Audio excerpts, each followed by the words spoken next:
Hello बच्चों, स्वागत है आपका द एमकेडी प्लेटफॉर्म पर। आज हम पढ़ेंगे क्लास 10th वालों के लिए स्पेशली, और कोई भी क्लास 12 तक है नहीं जिसकी मैथमेटिक्स चलती है वो इस क्लास को आज देख सकता है।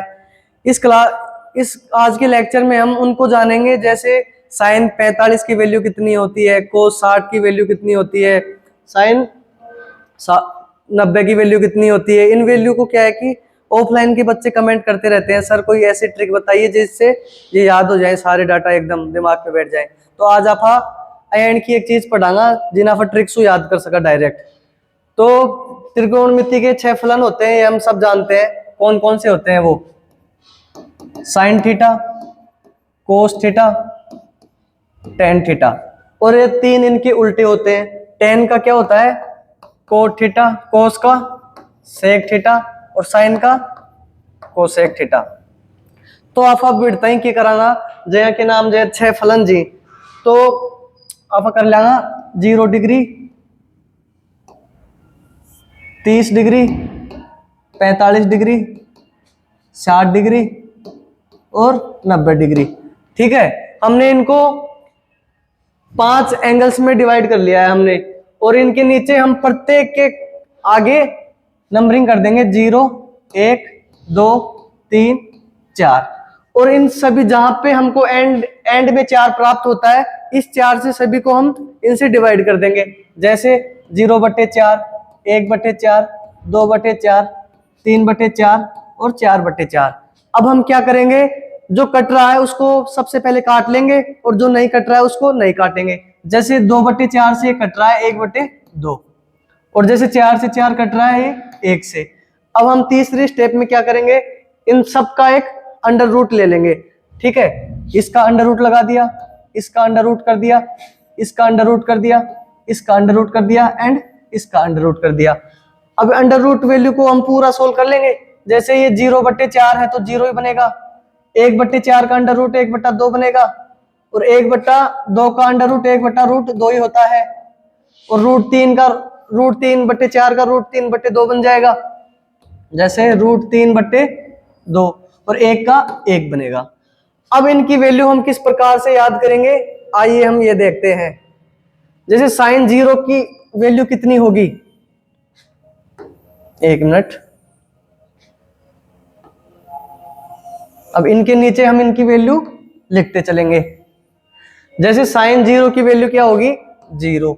1/2 की क्या होगी, इस वैल्यू को हम डायरेक्ट लिखते चलेंगे 1/√2, और इसको √3/2 1। मतलब जो ऊपर वैल्यू आई थी ना अंडर रूट करने में, उस वैल्यू को हम एज इट इज यहाँ पे रख देंगे। सेम कोस थीटा काम करेंगे, तो जैसे हमारी संख्या यहाँ से चलती है तो रिवर्स में ऐसे ले आएंगे, यहाँ से 1 से यहाँ से पकड़ेंगे इस चैन को, पूरी श्रृंखला को, और वापस यहाँ से रिपीट कर देंगे। जैसे 1 √3/2, 1/√2, 1/2, और ये 0 लास्ट में यहाँ पे आ जाएगा। ठीक है, मतलब जो साइन थीटा की हमने लाइन लिखी थी ना, इसकी रिवर्स लाइन, उल्टी लाइन यहाँ से कोस की कर देंगे। जैसे टेन की वैल्यू लिखनी है हमको, तो इसके नीचे 1 लगा सकते हैं, इसके नीचे 1 लगा सकते हैं। तो जिसका जो हर होता है ना, न्यूमरेटर टर्म होती है, इसको हम लिख लेते हैं। जैसे 0/1, 1/√3। जैसे इसका हर और इसका हर, इस वैल्यू को हम यहाँ पे लिख देते हैं 1/, इसका हर, इसका अंश, सॉरी इसका अंश और इसका अंश, तो 1/1 इसका अंश वैल्यू को हम दोनों की अंश वैल्यू को लिख लेते हैं। और जैसे इसका अंश कितना है, √3, इसका अंश कितना है 1, तो √3/1। इसका अंश क्या है 1 और इसका अंश क्या है 0, तो 1/0 क्या होती है, इन्फिनिटिव। ठीक है, अब कोट की वैल्यू क्या होती है, हम सब जानते हैं। कोट की वैल्यू को 10 का उल्टा करते हैं तब कोट की वैल्यू प्राप्त होती है हमको, तो 10 की वैल्यू हम उल्टा कर देंगे। जैसे 0/1 है तो इसको 1/0 कर देंगे, 1/√3 है तो इसको √3/1 कर देंगे।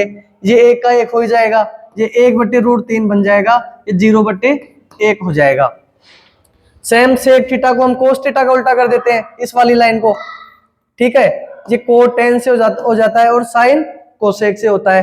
तो सेक थीटा को किस प्रकार करेंगे, 1/1, √3/2 का उल्टा 2/√3। अब 1/√2 का √2/1, और यहाँ पे 2/1 और ये 0/1 था तो 1/0 इन्फिनिटी वैल्यू बनती है इसकी भी। अब कोसेक थीटा क्या होगा, साइन थीटा का उल्टा, 1/0 2/1 और √2/1 और इसका उल्टा 2/√3 और 1/1 का उल्टा 1/1। तो किस प्रकार से हमने एक ट्रिक के माध्यम से इन वैल्यू को याद कर लिया है। इस सारणी के माध्यम से बहुत से क्वेश्चन बनते हैं। जैसे इस सारणी के माध्यम से कौन कौन से क्वेश्चन हमको देखने को मिल सकते हैं एग्जाम में, वो हम देखेंगे। देखना, जैसे इस सारणी से हम ये इस क्वेश्चन का आंसर दे सकते हैं, sin 45 गुणा cos 60, इसकी वैल्यू निकालो, मान ज्ञात करो। जैसे ये क्वेश्चन आ सकता है हमको। अगर वो सारणी डायरेक्ट याद रहेगी तो हम वैल्यू पुट करके डायरेक्ट आंसर निकाल सकते हैं। जैसे एक क्वेश्चन ये बन गया, दूसरा क्वेश्चन ये बन सकता है 1/2 sin 30 गुणा sin 60, इसकी वैल्यू निकाल सकते हैं हम उस सारणी के माध्यम से। जैसे हमको ये आंसर बनता है √3/2 गुणा कोसेक 45 इंटू sin 45। तो देखिए हम इन क्वेश्चनों को किस प्रकार से हल कर सकते हैं। जैसे sin 45 की वैल्यू हमने पढ़ी थी उस सारणी से, क्या होता है, sin 45 का मान 1/√2 होता है, 1/√, इसका हम जानते हैं सारणी के माध्यम से। और cos 60 का मान क्या होता है, तो cos 60 का मान देखो सारणी से, cos 60 का मान होता है 1/2 में, तो इसका मान 1/2 होता है। तो इसका डायरेक्ट आंसर ये होगा 1/√2 आंसर। अब 1/2 sin 30 का मान कितना होता है, sin 30 का मान हम जानते हैं सारणी के माध्यम से 1/2 होता है, 1/2, और sin 60 का मान √3/2। जैसे sin 60 का मान √3/2 हमने निकाल चुके हैं ये, तो इसका डायरेक्ट आंसर होगा √3/8। और इस क्वेश्चन का हल होगा √3/2। कोसेक 45 क्या होता है, 1/sin 45 होता है, नहीं होता, इंटू sin 45। तो sin 45 से sin 45 कैंसिल आउट हो जाएगा, आंसर बचेगा √3/2। आई होप ये वीडियो आपको अच्छा लगा होगा।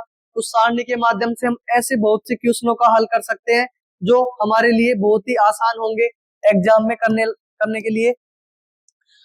अगर ये वीडियो अच्छी लगी तो कमेंट करें। अगर आपके और भी डाउट बचते हैं तो कमेंट सेक्शन में अपने डाउट रखें, जिसका हल हम नेक्स्ट वीडियो में देंगे। यह वीडियो अधिकतर बोर्ड क्लास से हैं, 10th क्लास, उनके लिए बहुत ही उपयोगी रहेगी। ठीक है, जय हिंद।